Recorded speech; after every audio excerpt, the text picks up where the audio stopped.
Liverpool jana amepata ushindi wake wa kwanza wa mwezi Disemba tangu alipomfunga West Ham United Novemba 30. Liverpool jana amempiga Inter Milan goli 1-0. Bwana, ukweli usiojua ni kwamba na tangu kuingia kwa karne ya 21 Liverpool hajapoteza mechi ndani ya uga wa San Siro.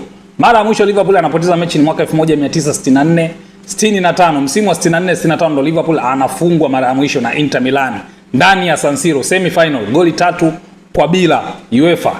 Ndugu hawa wawili AC Milan na Inter Milan wanapokutana na Liverpool San Siro lazima waangushe pointi au wa draw. Kwa hiyo Liverpool ameendeleza rekodi yake nzuri ndani ya San Siro na ameweza kuondoka na ushindi jana. Lakini pia Liverpool sasa hivi yuko namba 8 akiwa na pointi 12, tofauti na pointi 3 tu namba 1 ambaye ni Arsenal. Lakini ana kiporo kimoja Arsenal. Lakini mabingwa wa dunia Chelsea naona mwezi wa 12 umekuwa so mzuri sana kwa Chelsea. Kwa sababu mara ya mwisho Chelsea anapata ushindi ni mwezi wa 11 alipomfunga Barcelona. Tangu amfunge Barcelona Chelsea mpaka leo hajapata ushindi. Jana amepoteza na Atalanta. Na hawa Atalanta bwana Atalanta wana ni surprise kidogo kwa sababu ukiangalia Atalanta katika ligi yao ya nyumbani kule hawafanyi vizuri kivile. Yaani hawafanyi vizuri. UEFA anafanya vizuri kuliko katika ligi yao.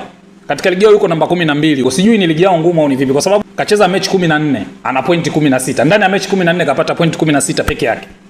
Wastani wa pointi 1.1 katika kila mechi. Lakini huku UEFA yuko namba 3. Sasa ni kama ameamua bwana mimi nawekeza nguvu zangu sehemu moja. Kwa hiyo ndo kama hivyo bwana. Bingwa wa dunia jana kaacha ndala. Ameacha lapa. Wanangu wamekeka kama kawaida. Muhindi alitesa hapo siku 2-3 lakini jana akaingia kwenye mfumo. Tumemfumua mara 2. Kuna ule mkeka wa milioni 1.4, kuna ule mkeka wa 700,000. Tumempiga mikeka miwili.